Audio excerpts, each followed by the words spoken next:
Welcome to Fantasy Fanline.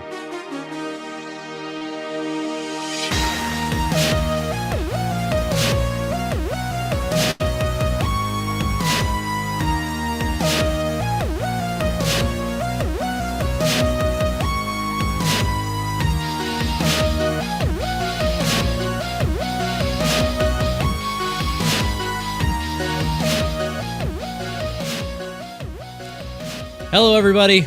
Welcome back to Fantasy Fanline, the fantasy football call-in show, putting you on the air with industry experts each and every week. I'm your host, Greg Scalera, here with my partner in crime, my co-host, Saunch Value. Saunch, how's it going, buddy? Going great, man. Hope the same for you. Ready to talk some football. We have week 11. The season's flying by. It sucks. It always goes too fast, but, we got to get ready for those playoff matchups soon. Yeah, man. Week 11. We are here November 19th of the year of our Lord, 2022, as the kids say. It's freezing out. I love it. I love the weather. There is a winter storm rolling into Buffalo in the shape of the Bills logo, which seems impossible, but that is just the year of the Bills, man. I know. I sent you that post from Adam Schefter. For anyone who hasn't seen it, the weather scan of the storm that's currently ravaging upstate New York right now looks just like the Bills logo. Funniest thing I've seen in a long time. And that game has moved to Detroit for anybody who missed it. Probably the only time in history that anyone moved to the Midwest to escape the bad weather in the winter. But here we are. Buffalo's trying to, the Bills are trying to get out of New York today, I believe. And we have some questions about that we'll get to in a minute. But just a crazy time to be a football fan. We were supposed to have a guest today. We had somebody lined up. Every week we have an expert guest on this show. This week we do not. He is still in line for Taylor Swift tickets, so he can't join us today. No, I'm just kidding. He caught the flu, as does half the country has the flu right now. I have a little bit of a cold myself today, so Saunch, if my voice goes, you better step up, man. I got you, man. I'm ready to go. I know you do. I trust you. So for those of you joining us for the first time, we're a fantasy football call-in show. You can dial in anytime over the next hour at 618-FANLINE to ask us any questions about your team. It's crunch time, so these questions are more important now than ever, I think, to get really personalized advice from some people who are dialed in, like Saunchy and myself. So we're here to help you over the next hour, anything you need. And every Saturday for the rest of the season, 2 p.m. Eastern Time, we stream live on YouTube, Twitch, Facebook, and Twitter until Elon Musk kills it. So that has been a news story of itself. I don't know if you're following everything going on there with Twitter, but that is where we do a lot of our our interactions with our listeners and sort of booking other people to come on this show. So hopefully it stays afloat so that we can continue doing what we do here. If not, we might have to start live streaming to, I don't know, MySpace, Zanga. Like, where's the world going to go if Twitter falls? Follow our Tumblr page. Follow our Tumblr, tumblr.com/fantasyfanline. We'll have to get that set up as soon as we finish streaming here today. But if you missed the live stream episodes, if Twitter falls and we're broadcasting to nobody, you could still find us on your favorite podcast platform the day after every show. So every Sunday morning, you can find us there. Subscribe to us wherever you're watching us or listening to us right now. You can find us on all socials at Fantasy Fanline. We're a lot of fun. Don't hesitate to reach out. Let us know what's up. Hit us up to, I don't know, ask fantasy questions, play video games with us. Like, we're here if you want to hang. Saunch, how's the new Pokemon? I saw that you got it. New Pokemon's pretty cool, man. There's a lot of frame rate issues. It's they're gonna fix it. They'll give a little pass to it, but from what I've seen so far, I haven't played too much of it. I picked my starter, had my first battle, but it's pretty nice. Pretty badass. Maybe a future Patreon perk is Pokemon battles with the hosts and guests who come on and want to game with us. But for now, y'all who are listening can access that perk for free. But if you do want to support our independent show, you can visit patreon.com/fantasyfanline. Join the ranks of our supporter community. We're an independent show, and any support that we get goes towards the cost of running the show. The Fanline Fanatics is the name of our community, the tentative working name. Saunchy gave birth to that a couple weeks ago, and I think I like it. The more I say it, the better it sounds. You can support us for as little as $1 a month and get some really nice perks over there. There goes my voice. We have Got 3 this. current supporters. We're going to shout them out each and every week for as long as they support our show. Alan Wu, the OG, still with us. Thank you, Alan. Josh Green and John Lanfranca, who was our expert guest last week, is now among the Fanline fanatics. So if you want to be in elite company with those guys, head on over to our Patreon, patreon.com/fantasyfanline. Lots of fun perks and extra chances for interaction and help with your fantasy team. We're here for you if you're here for us. So thank you to those people for literally sponsoring our show. So without further ado, let's get into some mailbag questions. We have a website, fantasyfanline.com. You can go there anytime, even if you're not free Saturday afternoons when we stream live. You can go there during the week and drop us a mailbag question, and we'll hit it during the live show. And that's what we're about to do. So Chris in New Jersey starts us off here, wants to know, is Elijah Mitchell flex-worthy after what we saw last week? So when he says what we saw last week, his first game back last week, Elijah Mitchell rushed 18 times for 89 yards on only 25 snaps in a win over the Chargers, and he saw some red zone work. So, that matchup was something that we talked about a little bit last week in terms of being a really great rushing matchup. I was off Deebo Samuel last week because I thought the 49ers were really going to lean on the run game, and that's what happened. So, Saunch, was it a product of the matchup, or is Elijah Mitchell playable? I'm not liking it. He's still under 10 points on 18 carries. I mean, obviously, if he gets in the end zone, that changes, but, they gave up a lot for Christian McCaffrey, so I'm not feeling too confident rolling out Mitchell when McCaffrey's still in that backfield. Maybe, they're trying to make that run now and make sure CMC is good for that stretch and Mitchell will get that burn. But I'm not feeling too confident putting him in my flex. If sometimes you're desperate and you have to, which is fine, but if you have any other options, probably lean that way.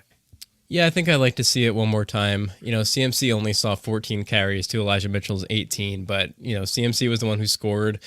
He got the majority of the passing work out of the backfield. CMC did. He caught, I don't have the number, but it was 5 or 6 catches. So, we talked about the Chargers being a good run matchup. So are the Cardinals this week, who they have, this weekend. You can run on the Cardinals. Wouldn't shock me to see the 49ers lean on the volume of the rushing game again, but I think I'd rather see it before I feel comfortable flexing them. But, I mean, when you're asking is somebody flex-worthy, it's relative to your other options. So let's play a name game. Brandon Cooks be Colt McCoy versus Washington. Again. Would you rather play Elijah Mitchell or Cooks, who hasn't caught more than 4 passes in a game since week 4? Oh, boy. Let's assume half PPR. I'd probably play Cooks. All right. Just for, upside and guaranteed he's not going to disappear from the game plan entirely. Yeah, he'll be there. It could be a huge CMC game. The one thing I will say is it's Murray's not looking too good again. He might play, but they might have Colt McCoy. The Niners might be up big and, might give CMC some rest and Mitchell could come in. That's true. Possibility for sure. How about a running back comparison? Michael Carter versus the Patriots this week. Carter last week rushed 12 times for 76 yards and a touchdown. That was his last game before the bye. Maybe James Robinson is more integrated now post-bye, but if you have those two guys, you probably grabbed them both off of waivers at some point. Who are you rolling with this week? It's the lowest over-under on the week. It's a great 2 good defenses. Yes, we're saying the Jets are a good defense. Mm-hmm. I did say the Jets were going to be better than a lot of people expected earlier in the season. Go back and look. The receipts are there. Everyone called me crazy, but, the Jets are playing for the playoffs right now. That over-under scares me. I think it's going to be low scoring, but I'm probably playing Michael Carter over Eli Mitchell. Yeah, I'm with you on both of those. I think Elijah Mitchell right now is a wait and see. And to answer the question, at face value, yeah, I think he's flex worthy, but low end flex worthy. If you have nobody else with a narrative for potential upside, plug in Elijah Mitchell. Otherwise, I'm not chasing last week based on, 1 week behind CMC. Anything can happen moving forward. Yeah. Albert Mariquin chiming in from YouTube. Good afternoon. What's up, Albert? Good afternoon. Albert? Thanks for joining us. He says pick 2 in a full PPR league: Kadarius Toney, Devontae Smith, Tyler Boyd. I talked a lot of smack about Toney, but I'm going up against him in 2 leagues, and with Juju out, so he's going to blow up this week. Yeah, this is probably a monster Toney game, and So like I want him in that matchup, considering Kansas City's banged up at the receiver position. Mm-hmm. Tony and MVS are both like in your lineup starts for me, since Hardman and Juju are both out. And I'm taking Devontae Smith over Tyler Boyd every time. So this one's fairly easy. I'm rolling Kadarius Toney and Devontae Smith. Yeah, Devontae Smith has the Colts. He's playing against Tyler Boyd, and the Bengals are going against the Steelers. Both of them are surprisingly strong on the whole against wide receivers in fantasy, but Devontae Smith, I think that matchup is a little deceptive because the Colts are number 2 on the year against fantasy wide receivers. Did you realize that? Because I didn't. Well, they're going to show a lot to AJ. One of these weeks, like AJ Brown's been getting all the love, and I just feel it in my bones. Either this week or next week, Devontae Smith is going crazy. Well, by all the love, he's going to get Stephon Gilmore this week. So I think that frees up Devontae Smith. I think that most teams that go against the Colts don't have 2 receivers of the caliber of Devontae Smith and A.J. Brown. So when Stephon Gilmore blankets the number 1 option, they just don't have anyone else who can beat them. Devontae Smith can beat them. So I'm with you on Toney and Devontae Smith. I like Boyd. Boyd can always go crazy, but like he's very inconsistent with it. At least like Smith in a PPR league has been pretty damn consistent with some like. Let me look up his numbers here. Yeah, we have some mailbag start-sit questions where we get into a little more detail about both these guys later, but I'll just skip ahead to it right now. I mean, Boyd's got a good matchup for slot receivers against Pittsburgh. They've been giving up the most fantasy points per game to the slot receivers, actually. So, his usage hasn't been elite, but he's been solid in Jamar Chase's absence. It hasn't led to elite production, but he's been busy in the red zone. He's scored in 2 of their last 3 games. I mean, none of these guys are bad options. I think that the upside is the highest with Toney and Devontae Smith. Boyd's got an okay floor, but I don't see him having, a huge game this week on an offense with still a ton of weapons to choose from, even without Jamar Chase. I think it's going to be another big Mixon game. They play the Steelers, right? Yeah, yep. I think Mixon has a great game. Okay, so we're rolling with Kadarius Toney and Devontae Smith here, but I don't really think that there's a bad option out of the 3 of them. Good luck, Albert. Thanks for the question. Thanks as always for tuning in. He's one of our regulars, and we appreciate him so. We're going to move on to another mailbag question here from Jamie in Pennsylvania. Speaking of the old Jets defense, they want to know if they can start the Jets defense or the Saints defense this week. Let me pull up those matchups. So the Saints have the Rams and the Jets have the Patriots. Where are you on this? Cooper Cupless Rams. The Cooper Cupless Rams, who were already 32nd against fantasy defenses. Horrible O-line. I love them both. Flip a coin. Yeah. The over-under is lower in the Jets game, I believe. As I said, that should be a low-scoring game. But, I could see more. I could see Bill Belichick being conservative. He always comes out and plays well against the Jets. I can't remember the last time the Jets beat Belichick. He's going to run that rock. Stevenson's going to get the carries. And I see more turnovers being possible in that with Stafford without Cooper Kupp, trying to force it into Grandpa Allen Robinson or any of these guys trying to walk in Cooper Kupp's shoes. Tyler Higbee, Van Jefferson. Just forcing it. I could see more turnovers in the Saints game. They're both great starts, but I'll lean Saints for we'll get you a pick 6 or something. Let's go. Stafford pick 6. This is a tough one to prognosticate, as it were, because the Rams right now on paper are the best matchup for fantasy defenses.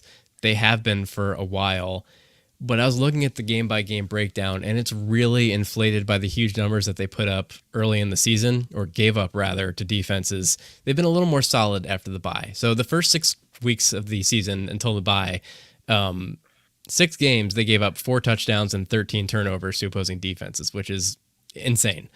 In the 3 games since then, no touchdowns, only 2 turnovers. So, you look at that pattern and you say, okay, they figured some things out. They're taking care of the ball, but now they lose Cooper Kupp. Cooper Kupp was, 95% of that offense. So we just don't know what that offense is going to look like in a world without Cooper Kupp. Is there a world where they are maybe more careful with the ball, maybe more efficient, not channeling the majority of their offense through one outlet? maybe. I They're mean, gonna we've they're seen gonna things like suck. that before Let's when, be real. once the Browns got rid of Odell Beckham, there was the narrative of, oh my God, they're more effective now. They don't have to force him the ball. But Odell Beckham at that point in his career was not Cooper Kupp, and the ball's been going to Cooper Kupp for a reason because he was their only hope. He was their Princess Leia, delivering the message in Star Wars. And losing him, I just don't think this offense is going to be able to get anything done. They were barely getting anything done with him. So, Yeah, it's gonna be I'm taking the Saints here. I think they'll both be good. The Patriots have not been a force to be reckoned with either on offense. They are the 22nd matchup against fantasy defenses. So, Patriots offense last 3 games have yielded 7 turnovers. So there's, it's not like they're conservative enough that they're not making mistakes on offense. I think the Jets are going to play them well, but it wouldn't surprise me to see the Jets put up a really low points against and not come up with any big sacks, turnovers, big plays, touchdowns. So when you're talking fantasy defensive starts, you want to take the one with the upside who has a better chance of taking one to the house, sacking the quarterback 9 times. I mean, that's what that Rams offense has looked like this year. So give me the Saints. Saunch, you're a wise man. Good choice. Drew in California wants to know if he should start DJ Moore or Tyler Boyd, who we were just talking about, in full PPR this week. So DJ Moore and the Panthers are against the Ravens and their tough secondary. Tyler Boyd and the Bengals, we just said, are against the Steelers. So how far down are we moving DJ Moore here? Is he going below Tyler Boyd in your rankings in full PPR? No. When we were about to throw him to the waivers at one point, he came out with 2 monster games with PJ Walker at quarterback, it's still going to be, they're still rolling with him, right? Nah, it's Baker. They're rolling with, oh man. Yep. When you started that sentence, I was like, oh, he doesn't know. So yeah, Moore was back for a minute in those games, week 7 and 8. He looked great. The 2 games since then have looked like the rest of the season, basically. 6 targets in both of the last 2 games, 2 catches, 4 catches, less than 30 yards each week. Like his usage metrics are great. His target shares are great. His air yard shares are great. The quality of his targets has been poop, and he's going to be catching passes from Baker Mayfield against the Ravens. So, and Baker Mayfield did give him a lot of targets. It's just they were some ugly targets. But yeah, I can't leave DJ Moore on the bench. There's going to be a game they're going to be behind in and forcing throws, and he could get a big play. I'm playing DJ Moore over Boyd personally. You feel me? I am feeling you if I'm projected to lose and I need a lottery ticket, because I don't think that Boyd has the upside. I mean, that's not to say we've never seen Boyd put up big games in the past. He has a couple of those, 30-point games per season in him sometimes. It's hard to pick them. It's usually not when you think they're going to happen. But, like I said before, I like Boyd's matchup against a Pittsburgh defense that's giving up a lot of fantasy points to slot receivers. His usage hasn't been what DJ Moore's has been, but the quality of targets obviously is better. I think I'm actually going Tyler Boyd in this case. That's fair. It's just when it's this close to me, I usually just go with the better player, and I know DJ Moore's way more better talent-wise than Tyler Boyd, but Tyler Boyd has the better quarterback by a lot. Yeah, I don't know if the talent ratio of Moore to Boyd is a greater difference than the ratio of the quarterbacks that they're catching passes from. Yeah, you know what I mean? That's a huge gap there. I feel like, and this is going to be a ridiculous construction of the English language here, but I feel like Baker Mayfield is, I don't even know how to structure this sentence. Joe Burrow is more better than Baker Mayfield than DJ Moore is better than Tyler Boyd. You know what I'm saying? That's the kind of well-constructed fantasy analysis you guys tune in for. Yeah, that gap on the quarterback positions, monstrous. And then, it shrinks down a little bit for the receivers. I got you. For those of you listening on our podcast, Saunch just really brought that argument home with his hand gestures. I felt like he put it in a way that I could not through the English language. So visit us on YouTube and catch our live stream to really help tie together this analysis that we're providing you with. You need the hand gestures. Maybe someday we'll have like bar graphs and charts and things, but a couple more Patreon supporters, we can get there someday. Junior in Florida, writing in, are we flexing Darnell Mooney over Cordarrelle Patterson this week in a half PPR league? Well, Junior, I don't know if we are, but we can maybe tell you if you should be. I don't think I have them together in any leagues. I have one share of Cordarrelle Patterson. Let me tell you about, before we answer this question, let me tell you about my experience with Cordarrelle Patterson this year. His finishes in order, not counting the few games that he missed with injury, obviously have been running back 4, great, 51, 4, 26, 7, 48. So 3 top 8 finishes in 6 games. I played him the exact other 3 weeks. That is 6 incorrect coin flips in a row for me, which had a 1.6% chance of happening. And yeah, I was salty enough to do the math on that because it seemed impossible. But I got that start sit question wrong every week with him. So I might be a little biased because of the level of salt that I'm feeling towards Cordarrelle Patterson. So I'm going to let you answer this first before I chime in. Hey man, I'm rolling with that red hot Justin Fields guy, man. I'm throwing. I've heard of him. I'm throwing his weapons in my starting lineup, and I'm confident. The difference, like a few weeks, man, because we were crapping all over the Bears early on in the year. Now we're just. Like, I don't know what you're talking about. This offense is fantasy gold. I am playing Mooney over Patterson. That matchup's juicy. Fields is red hot. I'm playing Darnell Mooney. That's easy for me. And I like Cordarrelle Patterson. He's a guy you want on your team. You could throw him in bye-week blues. You need him when a guy goes down. You're desperate. You plug him in. But this week, I'm just feeling Darnell Mooney. I keep waiting to wake up from the dream that we're in where we're talking about the Bears as a fantasy offense gold mine. And it hasn't happened yet. It keeps happening, man. I keep pinching myself, and we're still here. My guy, Justin Fields, has not exactly taken Darnell Mooney with him on his ascent to fantasy, football superstardom. But Mooney's been an okay flex. I mean, looking at the numbers here, double-digit points and half PPR in 3 of the last 5 games, and he's got at least 7 points in all those games. So even when he doesn't hit, like he's not killing you. He's not disappearing. We had a lot of questions with him in preseason. People looking at his big numbers last year and still not really buying into the pedigree. He's a good player. Like, he's fast. He's a good downfield target. Justin Fields is a good downfield passer, but he's an NFL wide receiver 2, serving as the wide receiver 1 on the run heaviest team in football. He's very young, but he's not. Better. Yeah, he's not in a situation where like he's every wide receiver 1 role on every team is not created equally. Depending on the passing volume, the Bears are among the lowest passing teams in the league just because they run the ball so well. So, he might break a big game or 2 before the end of the season. He's just not being used in a way where you can rely on that with any kind of consistent upside. That being said, I expect this to be a really high-scoring game between 2 capable offenses. Bears, Falcons, same team, same game here between both teams. They both have really bad defenses, so if there's ever going to be a boom game for Mooney, this is probably the most likely one on his schedule. I'm looking at his schedule here until the Bears see the Lions again in Week 17 for fantasy championships. So if you don't start him this week, you're probably not feeling great about rolling him out again until fantasy championships. I've spoken my piece about Cordarrelle Patterson. If he had the backfield to himself, this would be a great matchup. Smash play against a really bad Bears run defense, unfortunately. I still think it is. I still think they're both solid plays. Yeah, you think he gets the majority of carries here? I mean, last week he was splitting carries with Marcus Mariota, Caleb Huntley, Avery Williams, and Tyler Algier, and he got the least amount of rushing yards out of those 5 people. Yeah, that was an ugly one. Yeah. But we're both leaning Mooney here, huh?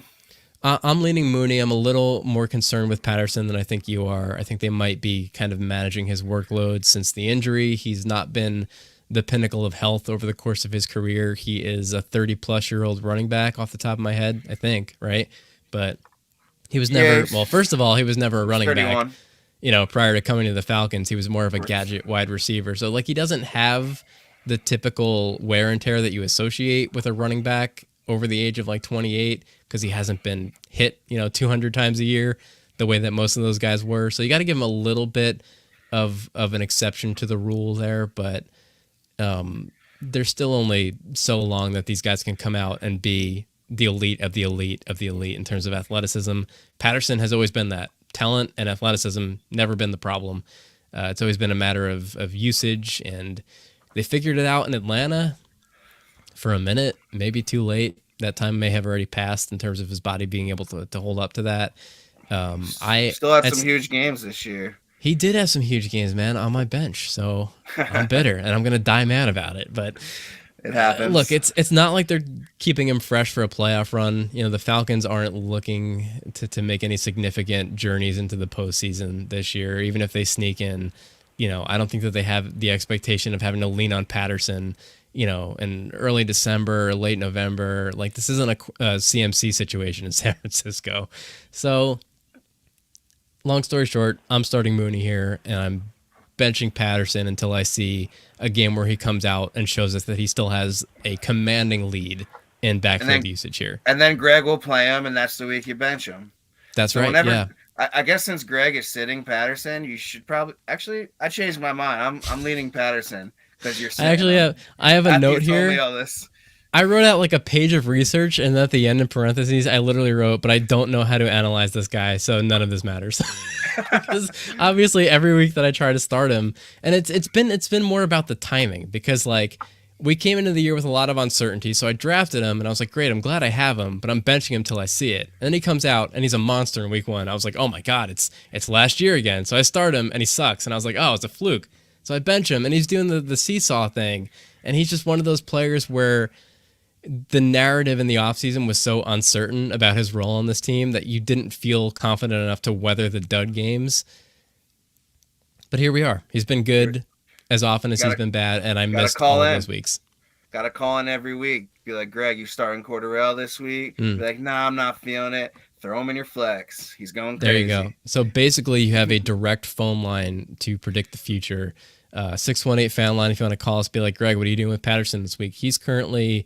I don't have that roster open. I think I'm actually starting him out of necessity this week. I'll put him on the bench. I'm back to Mooney. Yeah, you guys might want to bench him and go with Mooney this week. But in all seriousness, 618 Fanline, our phone lines are open. Thank you to everybody tuning in, watching us right now. I hope that you subscribe if you haven't already to our YouTube channel or wherever you're watching us, Twitch, Facebook, the ghost of Twitter.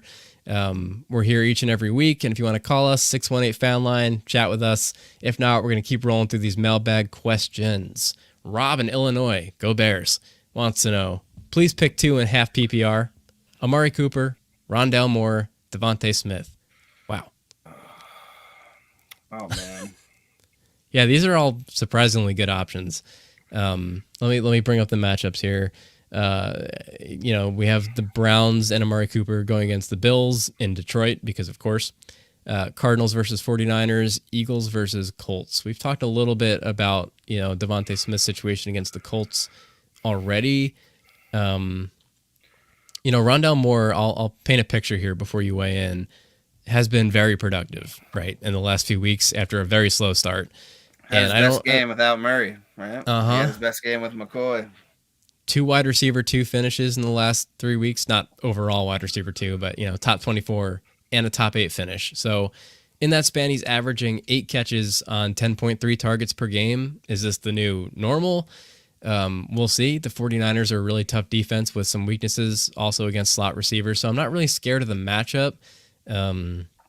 If we think they're going to have to lean on a game plan around Rondale Moore to win this game, I wouldn't be surprised if he comes out and smashes again.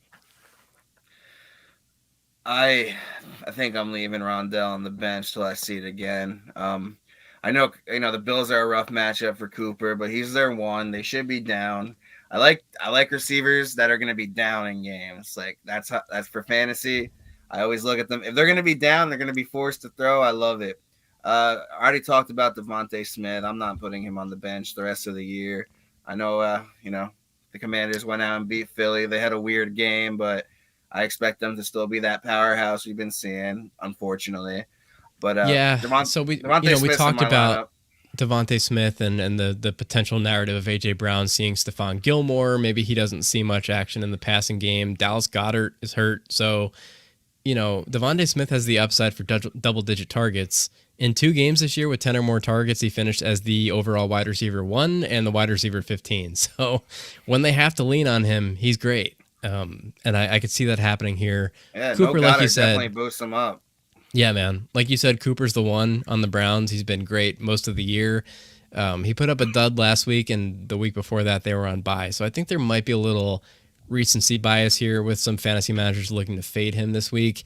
I'm starting him with relative confidence, even against the Bills. I know that's a scary name. The defense has the stigma of being elite and shutting down fantasy assets, but they're only 14th against fantasy wide receivers this year, which isn't great. Like, it's not a matchup that you want to circle, but I'm not avoiding them the way that I think that some people are, just because the Bills are a great NFL team.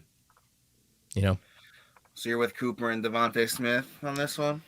I am, and it's not an easy choice. I think that if I had to hedge a little bit, I could make the case for starting Rondale Moore over Amari Cooper, just because of how strong Moore has been. But there's just so much uncertainty right now with the Kyler situation, and kind of how uninvolved Rondale Moore was the entire season up until this last 3 weeks. It would surprise me more to see Amari Cooper put up a dud than it would to see Rondale Moore put up a dud this week. Like, I wouldn't be shocked if Moore falls back off a cliff, is what I'm saying. And, worst case scenario, he has a monster on your bench. It could be his breakout. He might be a guy you're playing going forward. So, and you have him the rest of the year. Yeah. As far as this week and these 3 names, we want Cooper and Smith in there. I'm with you, man. Good questions so far. Those of you who are watching us right now, if you don't want to call in 618 Fanline, you could drop us a comment. Let us know how you're doing. Tell us how your Saturday's going. Tell us what you're up to. Let us know that you're with us. And if you have any questions, we will also take them in writing through the comments section. They will come to us from wherever you're watching, be it YouTube, Facebook, Twitch, Twitter. We will see it here. If you leave a comment, it's magic. And we can help you that way. So where am I in my questions? I am on Amber from Florida, who does not know what to do with Clyde Edwards-Helaire in a shallow bench league. She can't start him, which is true. And the trade deadline has passed. So trade deadline, I guess the majority of leagues are happening this coming week. I guess hers has already passed. Where is ours? Ours is this coming weekend, right? Yeah, I messed that up last week. I was looking at one league that the trade deadline was last week, and I thought that was like the normal week, but it's the norm is this week. Okay. So you need to make your trades now. This is the last week, I promise. There will not be another week. Fair warning for anybody who has lost track of it. If you're listening to this right now and you need to get a deal done, especially if you're listening Sunday morning, when our podcast drops before the games, go send out some last minute offers. Hopefully you can get something done. But sorry, Amber, we got off track. She wants to know if Clyde is droppable at this point. And again, this is a very broad question because it's always droppable for who, but she specifies that it's a shallow league. So, Saunch, what do you think? I don't know if I'm dropping him. Definitely can't put him in your lineups right now. No. But you want to play the name game? Let's do it. Who do you think, as far as running backs go these days, you taking that kid from the Rams? You going to pick him up? What's his name? William? Probably not. Kyron Williams. Yeah, I'm keeping. I think I'm holding Clyde just in terms of if I'm looking at them both at this point as handcuffs, which I think might be where Clyde is at. He might be the Isaiah Pacheco handcuff. He's obviously got much higher potential, I think, than Kyron Williams on the Rams. I mean, even if all the other running backs go down on the Rams, that offense stinks. And they don't run the ball, and they use McKinnon a lot too. It's just a mess. That backfield's a mess. Kansas City. And it's there can be even less scoring opportunities without Cooper Kupp for a while. So I'm looking at maybe, I don't know, Rachaad White, Tampa Bay. I would pick him up. I would drop Clyde for Rachaad White. Okay. What about any? He should be rostered everywhere, but if he's not, you do that right now. I'm seeing that he's surprisingly only 47% owned across all platforms. I guess not every league is as competitive as they don't go as hard as we do, but Rashad They White should don't be rostered. They they love don't him. subscribe to Fantasy Fanline. Shameless plug. Ravens running backs, Gus Edwards. Yeah, I would probably do that too. Mm. I always thought Clyde stunk. I always followed my boy Jake. We split a league together. He's like, we gotta take Clyde here. It's a great value. I mean, we took Pacheco too, but we're not too happy about either one right now. Yeah, I'd probably roll with Gus. Ravens run a lot. We'll see I how mean, he I does in feel a good like matchup against Carolina. every single analyst in the fantasy football industry was screaming to sell Clyde Edwards-Helaire high after the first few weeks. He had 5 touchdowns in the first 4 games, despite a very low volume of opportunities. Like every measurable kind of sticky metric was screaming that that production was a fluke. And yes, there are guys who buck the trend and continue to produce at that level over the course of a season.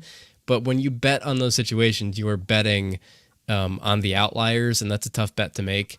To date, he has 1 game this entire season with double-digit carries. In the 2 games since the bye, he got 4 carries in week 9, and then he played 4 snaps last week with no carries. So I think if the question is he droppable? Yes, but again, the caveat is always why, for who? If it's a move that you're making just to get him off your roster, like I'm not cutting him just to get rid of him.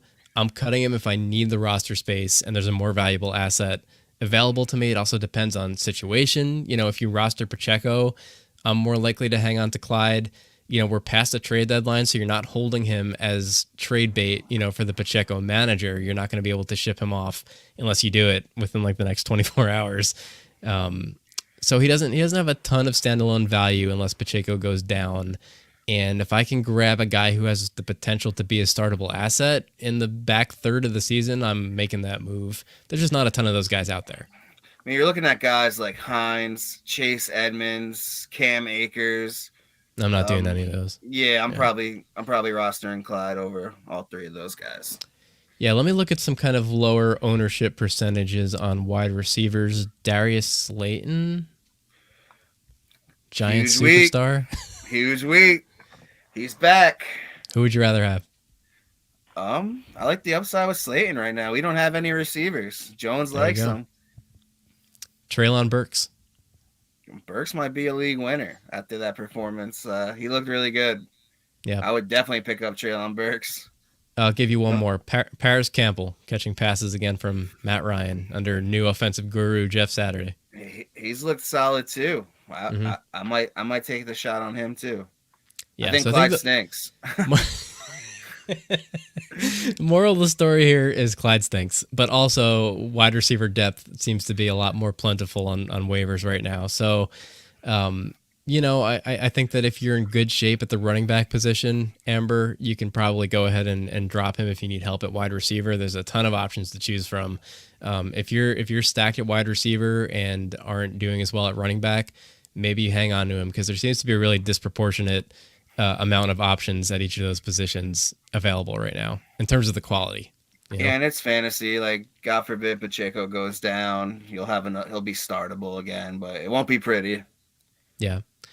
Yeah, I didn't like Clyde coming into the year either, but I was really getting on the case of some of my league mates because, we're in Central Jersey, Saunch and I, and we have some Rutgers friends, and Isaiah Pacheco's a Rutgers guy, so there's probably a more draft shares of him in our home leagues than there should have been.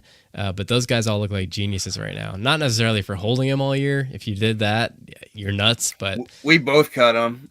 Yeah, in the league we're in, we both cut him. I wasn't gonna bring that up. I dropped him when the rumors were. I mean, I picked him up when the rumors kind of were surfacing that he might take the job, and then he didn't for like 2 weeks, and I was like, well, then I cut him, and of course here we are because it's been that kind of year for me where I miss every single coin flip, and that happens sometimes in fantasy football and in life. Can't win them all. Can't Keep win moving them all. Forward. Can't win any of them. Positive energy. CJ in South Carolina. Speaking of positive energy, if you're stranded on an island, I forgot about this question, and can only watch replays of one play for the rest of your life, is it the OBJ catch or the Jefferson catch? Do I even have to answer this one, man? It's the OBJ catch all day. Clear pass interference as a rookie, one-handed into the end zone. The Jefferson catch was sexy. He took away the interception, but it wasn't a touchdown. That Yeah. OBJ was for 6, and it might be the best catch of all time. I don't think it's gonna be beaten. So OBJ for me. It is the best catch of all time. And before I get any further into that, if we're talking about one play for the rest of my life, it's probably going to be any selection of Aaron Rodgers getting sacked. The one from Aaron Donald and like his first game as a Bear was a good one. You know, a few years ago, he came in and he blew up a Rodgers play and he turned to the camera and he was like, "This is what y'all wanted," and I was like, "Let's go." The one with Rodgers getting his face mask stuffed over his face. I used it on Instagram this morning as our background picture for the the questions prompt for the show. So I'm fond of Aaron Rodgers suffering and getting sacked, but if it has to be one of these two catches, like they're both great. Saunch, I'm with you, man. It's the OBJ catch for me. I watched them both again when this question came in just to make sure I wasn't, I didn't have any kind of sentimental bias towards the Odell Beckham catch. But it was, in a vacuum, it was cleaner. I think he got more style points. Like it seemed to involve less luck and like outside involvement. Not saying that the Jefferson catch was lucky, but like it's cool that he took it out of the defender's hands, Jefferson. But if those hands weren't there, you can't definitively say that ball wouldn't have hit the ground. It might not have, but the fact that those hands were there for the ball to like brace against, I'm like, I don't know. Give me the play that goes for 6. That was a touchdown. Yeah, like Bills versus Vikings. We want touchdowns. Bills Vikings was a great game. It was a lot of fun. It was a cool moment in that game. But the OBJ one was magic, right? Rookie year, coming out party. Like that was his legacy defining moment where he came out and he was like, "Yo, I'm a superstar." Like you said, touchdown catch, the corner of the end zone against the sidelines, despite defensive pass interference, which I always forget about until I go back and watch that play. It was a division rival game against the Cowboys on Thanksgiving. Like, you can't script it better than that. So I don't know that anything's ever going to beat that play. Was it Thanksgiving? I think it was Monday Night Football. It was? I have a bad memory. It was either Thanksgiving Day or it was Thanksgiving week. So I remember I was with my family, like having Thanksgiving dinner, and a friend of mine or a cousin of mine who's a Giants fan showed me the replay on her phone, like as we were having dinner, and I almost like choked on the mac and cheese I was probably eating. I didn't like turkey even before I was a vegetarian. Oh man, but the people who are saying the Pickens catch over both of them, go rewatch them. It was a good catch, but it was a good catch. Now. It was not the OBJ catch. And fun fact, if I had one play to watch on an island that I could choose through all of them, it's the Tyree helmet catch. Go Giants. Yeah, that was a good one, and that was another like legacy related catch where that's one that'll go down in like history. I don't know that people will be talking about the Justin Jefferson catch the same way in 5 years because we already knew he was great. It wasn't as consequential of a play and as consequential of a game, although it was a big game. But yeah, that's our answers. Hunter L on YouTube wants to know if they should trade Amon-Ra and Mike Williams for Alvin Kamara in a PPR keeper league. Interesting. I think I am too. Kamara's been bogged down a little bit as of late in terms of production on that team under Andy Dalton. It's going to be more Andy Dalton this week. We have a Kamara start-sit question later on for redraft where we'll talk a little bit about his prospects this week. But in terms of, Amon-Ra and Mike Williams, that's not enough to sway you off of Kamara, Saunch. I think it's close. I think it's a good offer. He has a beautiful playoff schedule. But he has Philly in the championship week, but like to get to the playoffs, Atlanta, Cleveland. it doesn't really matter. The guy's a stud. You could play him in any matchup. He won people leagues with how many touchdowns last year? 6? No, I don't even remember. It was ridiculous. But moving forward, I'd like making a playoff push and a playoff run. I'm feeling way better about Alvin Kamara than a banged up Mike Williams. Amon-Ra, he hasn't been what he was last year. He hasn't been that guy. He started that way. It happens, and then you do your victory lap, and then you realize it's a long year. Yeah, Jameson Williams is going to be a thing at some point this year, right? Do we have any news on that? I haven't seen anything, They're saying but after Thanksgiving, he might get after Thanksgiving. Yeah, I think at this point, if I can sell him on Raw for the price of a probable RB1 rest of the way with Mike Williams, I'm doing it, and I'm not really swayed by the keeper factor because usually in keeper leagues, I'm trying not to give away the best player in the deal. And I think you can make a case for Amon-Ra being about as valuable of an asset as Kamara. I don't think that he's dropped off a cliff, at all in terms of talent on the field. The one wild card would be the legal stuff. Could take him off the table next year. League.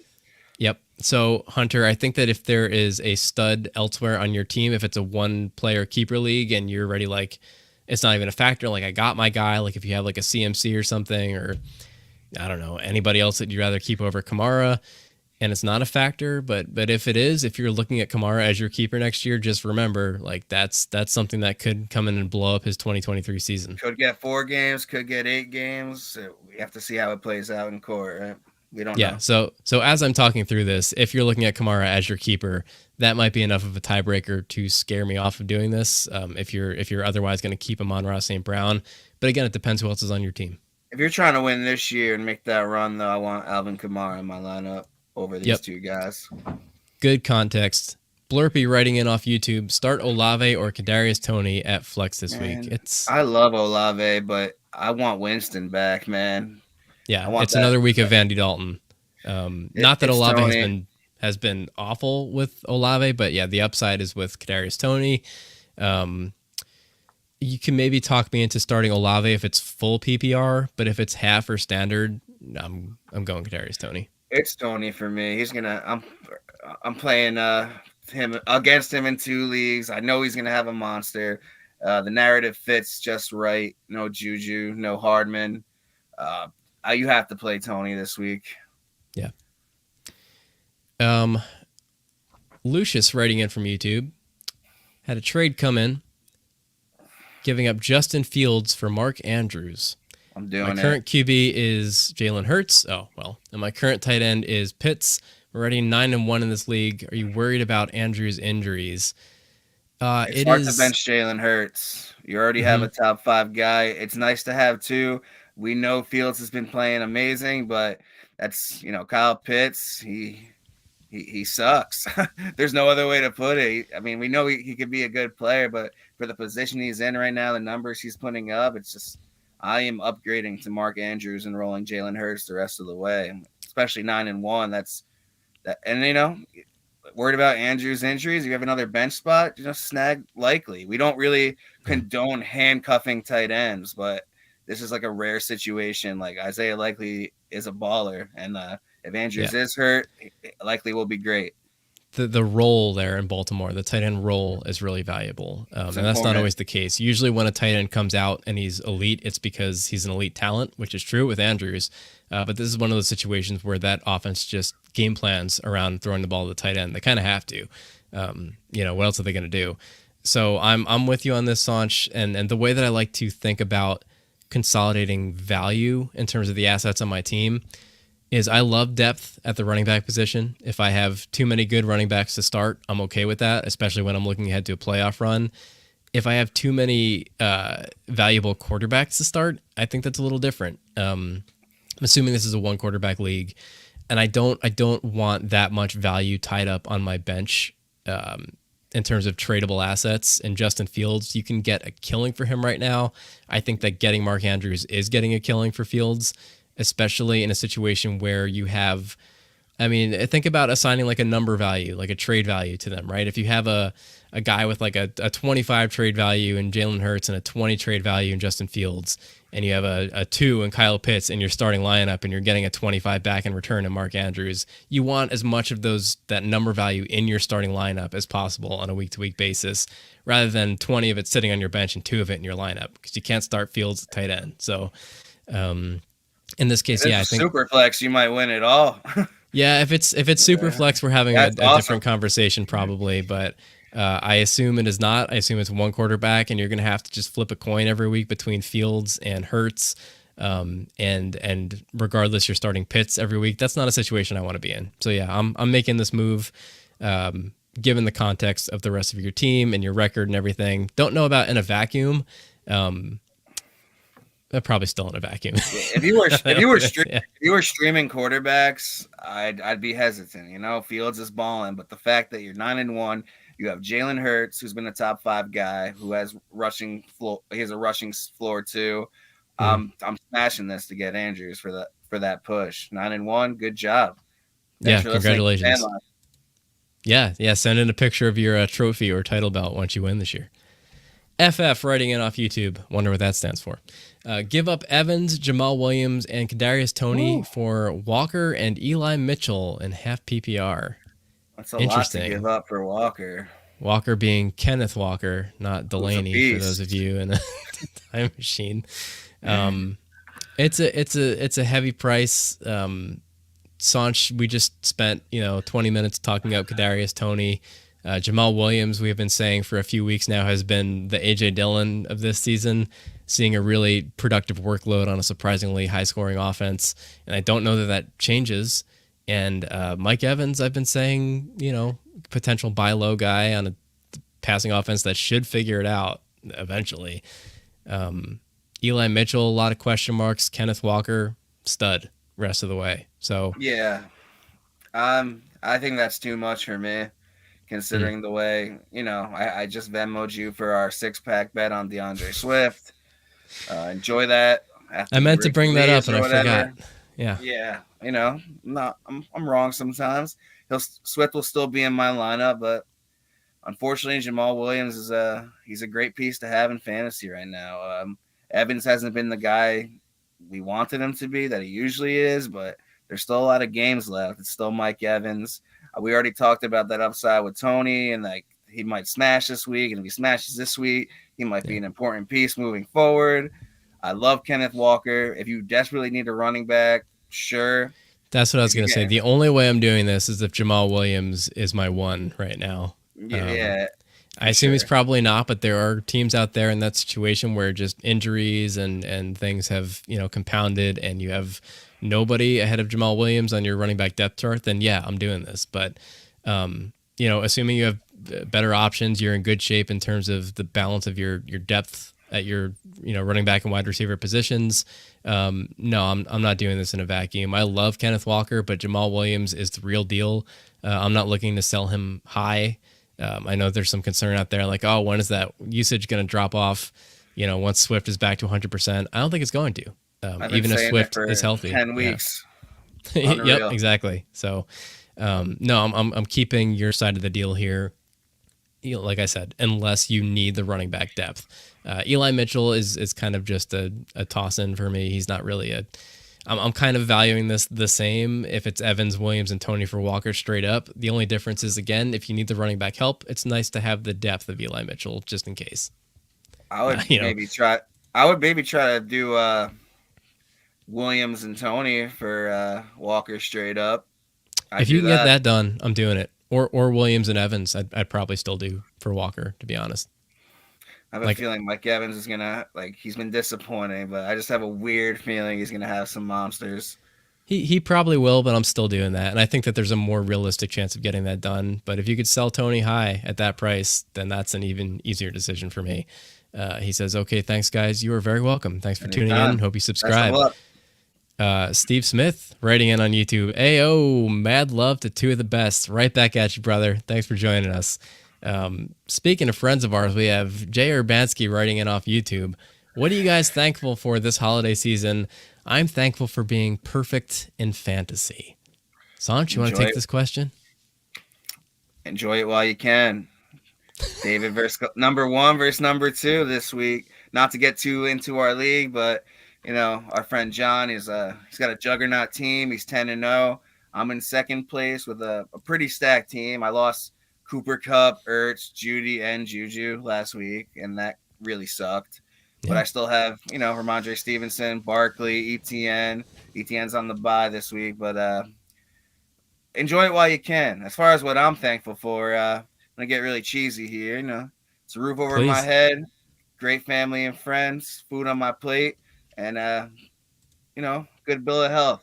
So I'm also this is thankful for those things, but also I'm thankful for my guy Justin Fields giving Bears fans the feeling that we maybe have a future in this league, and coinciding with the collapse of the Green Bay Packers. I mean, there's really not much more you can ask for as a Chicago Bears fan in Central Jersey. It's a lonely fandom here for me on the East Coast, and it's nice to see the pendulum swinging. Maybe there's a new king of the north in the near future. That's what I'm thankful for. Herbs had another question off. And New York football. And New York football. New York football being back. Speaking of New York football, the same Herbs wrote in off Instagram earlier today to our mailbag. Can Danny Dimes carry me to victory and extend my perfect record? Only Greg can answer. So, Herbs, the honest answer to this question is, can you win with him the rest of the way? Yes. Will he carry you to victory? Probably not, but you're undefeated right now because you have a good team, and Danny Dimes, I don't think, is going to lose you a lot of games, despite kind of his historical production record. It's his bye week, Phil. It's his bye week, Phil. And that's a damn so good just one for a week. In a good matchup. So is he going to carry him to a victory this week? I hope maybe. I mean, the Barkley week. You're putting Saunch in a weird position where he has to root against the Giants in a matchup against the Lions. Saunch, if I had to guess, I think he's gonna have a great week. Against the Giants. I think he's a smash play. And I hope all the touchdowns go to Barkley. 80-yard receptions to the house. Let's do it. There you have it. Good luck to you both. Herb says he has Brady as his normal QB1. So Joey Ruizzi, speaking of Instagram questions that we got before the show, is wondering if he should be worried about this Bills game. He's in first place in a league with Josh Allen. So, Joey, the Bills game has moved out of the snowy doldrums of upstate New York to surprisingly sunny Detroit in a dome. I mean, there's some concern last time I checked about getting the players out of Buffalo and on a plane to Detroit. I know that the weather has made those traveling logistics difficult, but last I heard it was expected to happen without any problems as of like an hour ago. So I don't think you need to worry about the weather affecting this game anymore. If you're concerned about, his injury concerns, last I heard he was good to go, and I think he's gonna smash. You're not worried with Josh Allen. You're in first place for a reason. Take a deep breath. Enjoy the points. Yeah, this is the time of year where when you have a really, a sizable winning record and you're looking ahead to playoffs, it's nice to prepare and be detail-oriented, but don't overthink it, man. Don't get too cute. Don't start benching your studs. It's Josh Allen, man. You're playing him. And it's a 1 o'clock game, I think, still, right? And I haven't heard about any changes. So it's not like you're going to go into the day not knowing if he's going to play in like a primetime game later that night. So if God forbid, barring any unforeseen circumstances with the travel and the weather, you're going to know today, and you're going to have time to pick up a streaming replacement, but I don't anticipate it being an issue. And then you get him against the Lions on Thanksgiving. They might just stay in Detroit, huh? Yeah, they might. Just get a hotel.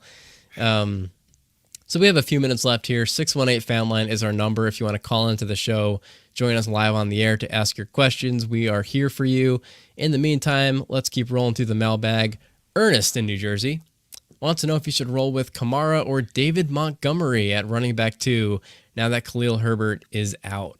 This is Kamara, an interesting question. Yeah, I mean, I get why it's being asked, right? Like we always say, the Bears are highest volume running team in the league. Now Herbert goes down, but, that running game was not being split two ways between Montgomery and Herbert. It's also being split through Justin Fields, and he's kind of the biggest high value runner on that team right now. He's getting the long runs and he's getting the red zone runs. Getting the runs is not typically something that you want in life, but in fantasy football, you want those red zone runs, man. Typically though, red and runs in the same sentence, not something that's going to be something that you're pursuing in your life. But look, it's Kamara, and we just talked about not getting too cute. I mean, the upside is off the charts here. It's a tough matchup against the Rams for the Saints. I get it. And it's a much easier matchup for the Bears, but I'm never benching Alvin Kamara. I don't have that in me. The more I talk about it, the more I'm like, it is Andy Dalton again under center. It's going to be a tough matchup with the Rams. The matchup is juicy. Montgomery, full workload, high scoring game. I still can't do it. I got to roll 8K. I can't put that man on the bench. Yeah, there's a lot of uncertainty here about what Montgomery's production is going to look like, because we've never seen him be the bell cow running back in a world where Fields is running as much as he is. We have seen him do great with the majority of touches on teams without running quarterbacks. This is a little bit of a new territory for us, and he was still getting like 70% of the running back opportunities, even with Khalil Herbert. So it's not like it was a 50-50 split. Like, he's not gaining a huge new volume of touches. So yeah, for me, it's still Kamara. I hope Montgomery comes out and looks like a monster as a Bears fan, and he's a great running back. But he is more of a volume guy. Between the 20s, he's a plotter. He moves the chains.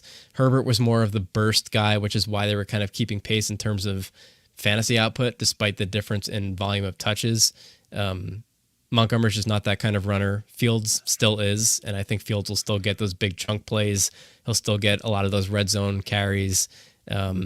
So Kamara, I think, has a much better chance of scoring this week, and Montgomery's also just not really a big passing down back, and I think that's going to be a shootout in that game. With all that being said, though, like we talked about the trade deadline being this week. Montgomery is a guy I might try to send a few offers out for with Herbert sidelined at least 4 weeks. Yeah.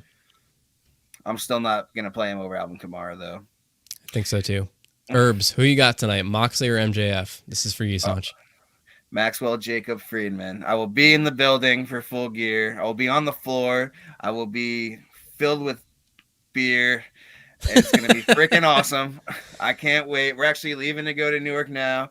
Party never stops. If you're a wrestling fan, you're watching Full Gear, look for me on the floor when Moxley comes out. It should be right around us. So let's lightning round these last few questions then so we can get you out of here. Speaking of which, did the Devils win last week? I know you were on your way over there. Yes, they did, and they're about to win again today. Hottest team in the league. Congratulations. Treylon Burks or Ramondre Stevenson this week? I said I love Burks moving forward, but it's always Ramondre Stevenson. Yeah, I can't bench Ramondre. I think he's trying to trade me Burks for Ramondre. Oh. And you know what, Steve? Hell no. Nice try.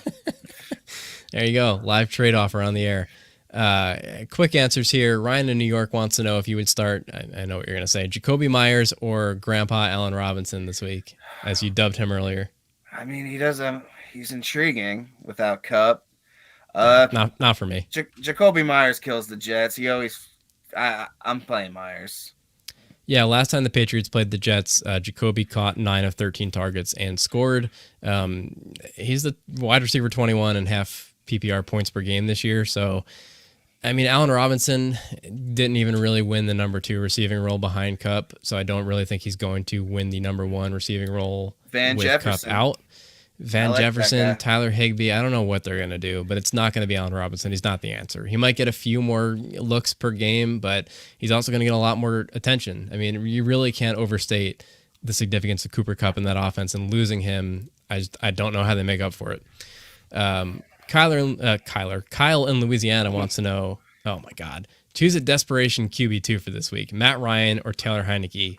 No, that's my answer. I won't do it. You can't make me. Oh boy. All right, I'll do it just for you, Kyle. Colts versus Eagles, Commanders versus Texans. Matt Ryan got his job back last week. He beat the Raiders. Good for you, Jeff Saturday. Everyone beats the Raiders. Yeah, so it would seem.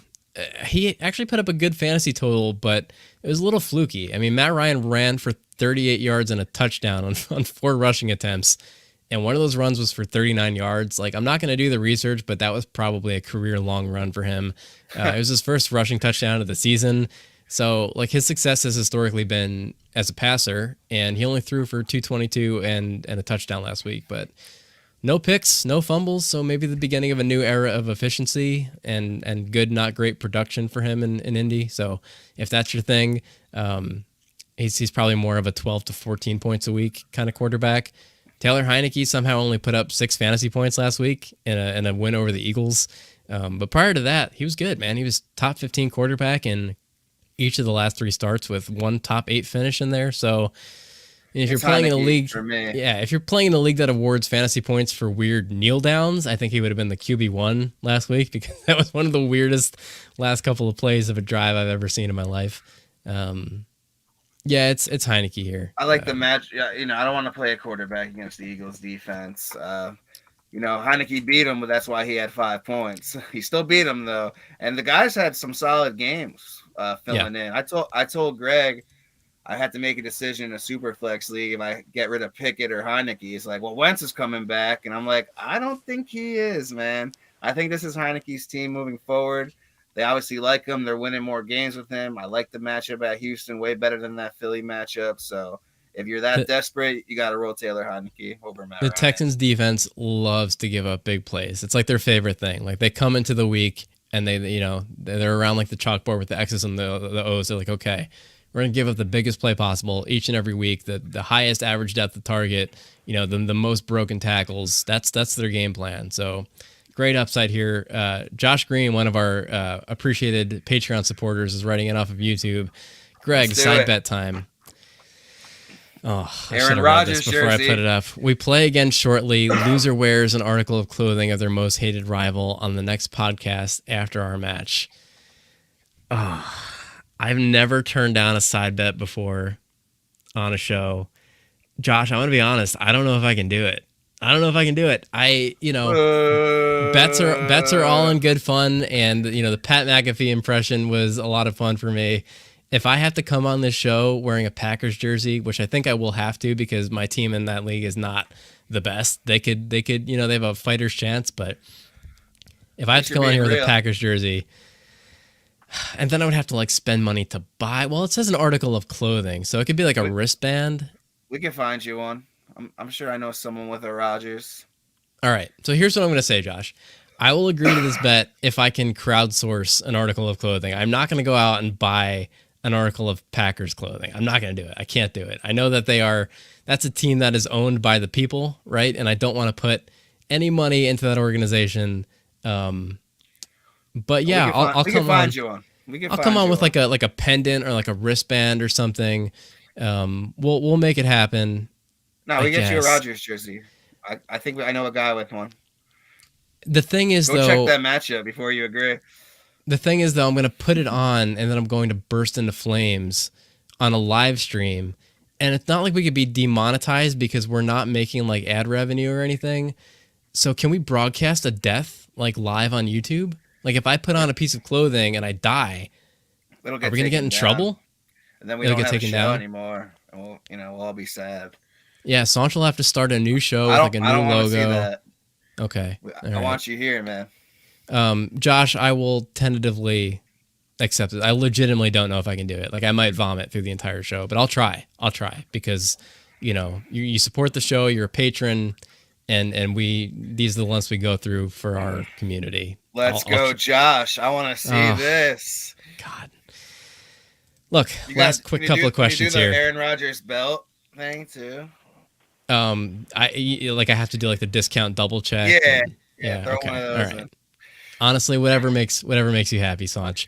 I think this is our last mailbag question of the day, and we'll wrap it up and get you out of here. Jay in Colorado is having a debate in his league right now. Should managers who aren't in the playoffs be allowed to make waiver/free agency claims during playoffs? So a little bit of a philosophical rule-based question here. Saunch, you're shaking your head. What do you think? Unless you have for some reason, a consolation bracket prize. I don't know. Every league's different.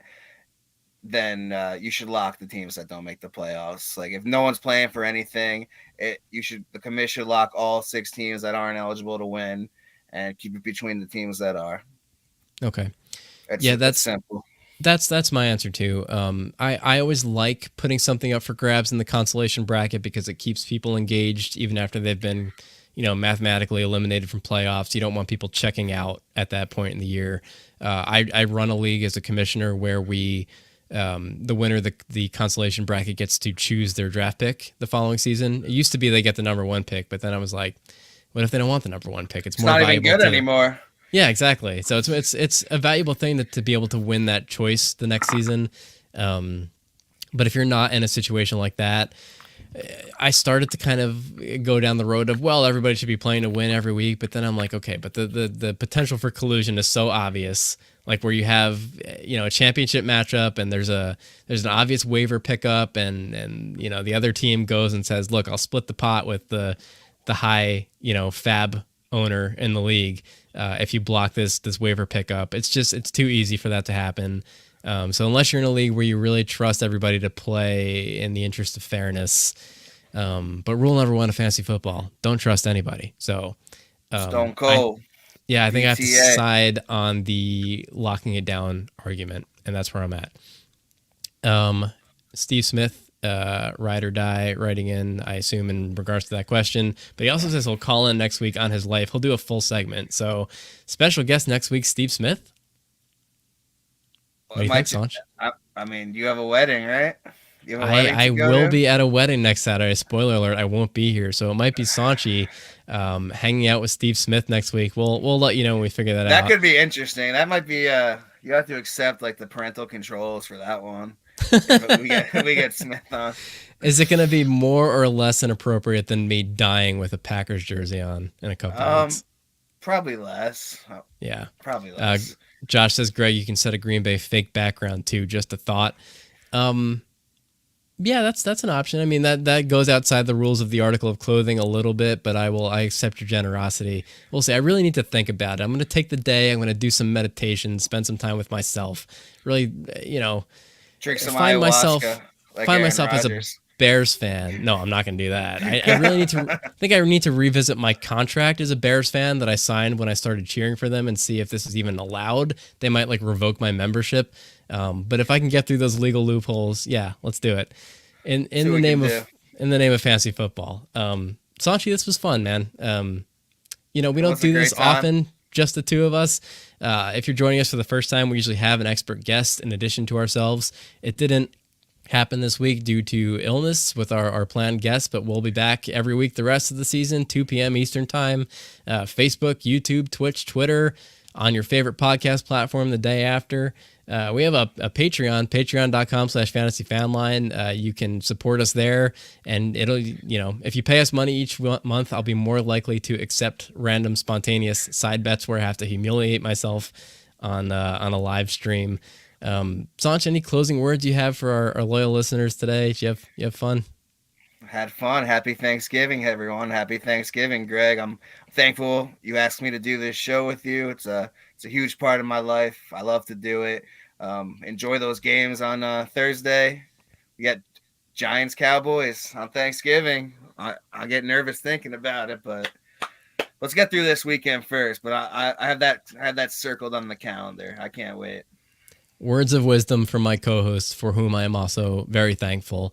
And I'm thankful for all of you. Subscribe to us if you haven't already, wherever you're watching us. We have a website, fantasyfanline.com, where you can find our schedule, submit questions to our mailbag. That's about it for Saunchy Value. For our non-existent guest today, I am Greg Scalera. Thank you all for joining us. Tune in next week on Fantasy Fanline. Goodbye.